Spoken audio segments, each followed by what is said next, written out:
الحمد لله رب العالمين والصلاة والسلام على سيد الأنبياء والمرسلين وعلى آله وصحبه أجمعين أما بعد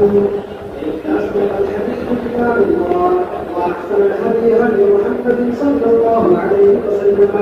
وخير الأمور عوازلها وشر الأمور محدثاتها وكل محدثة بدعة وكل بدعة ضلالة وكل ضلالة في النار.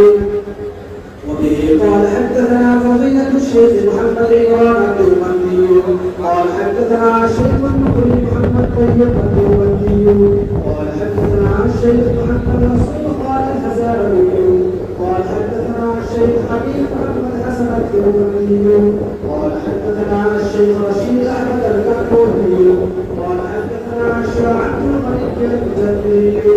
قال حدثنا الشيخ محمد اسحاق الدهلوي قال حدثنا الشيخ عبد العزيز بن محمد الدهلوي قال حدثنا الشيخ الله بن عبد الرحيم المحدث الدهلوي قال حدثنا الشيخ عبد الله على ابيه الشيخ محمد ابراهيم الكردي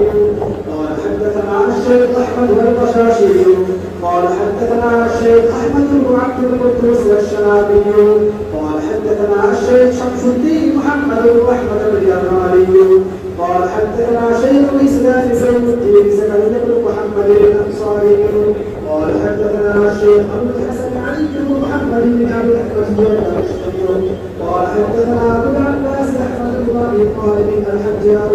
قال حدثنا الشيخ الأكبر بن ابي السعادات الحرابي قال حدثنا الحافظ ابو زرعه طاهر بن محمد بن طاهر بن علي المقدسي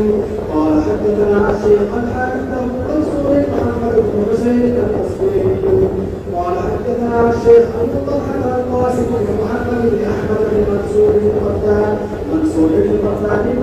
ابي احمد الخليل التصويري قال حدثنا الشيخ ابو الحسن علي بن ابراهيم بن سلمه التصويري والقتال قال حدثنا ابو عبد الله محمد بن محمد بن يزيد بن ماجد التصويري صاحب الكتاب رحمه الله تعالى عليه اللهم انفعنا ورفعنا بعلومه وعلومكم اجمعين امين يا رب العالمين. انه قال باب ما جاء في لا حول ولا قوه الا بالله. وبه قال حدثنا محمد بن الصباح اخبر كريم بن عاصم الاحمري عن ابي كثمان عن ابي موسى رضي الله تعالى عنه قال سمع النبي صلى الله عليه وسلم وانا اقول لا حول ولا قوه الا بالله. قال يا عبد الله بن قيس الا ادلك على كلمه من كنوز الجنه؟ قلت بلى يا رسول الله صلى الله عليه وسلم. قال قل لا حول ولا قوه الا بالله. وبه قال حدثنا علي بن محمد قال حدثنا وكيع عن الاعمش عن مجاهد بن عبد الرحمن بن ابي ليلى عن ابي بكر رضي الله تعالى عنه قال قال رسول الله صلى الله عليه وسلم الا ادلك على كنز من كنوز الجنه؟ قلت بلى يا رسول الله صلى الله عليه وسلم. قال لا حول ولا قوه الا بالله. وبه قال حدثنا يعقوب بن حميد المدني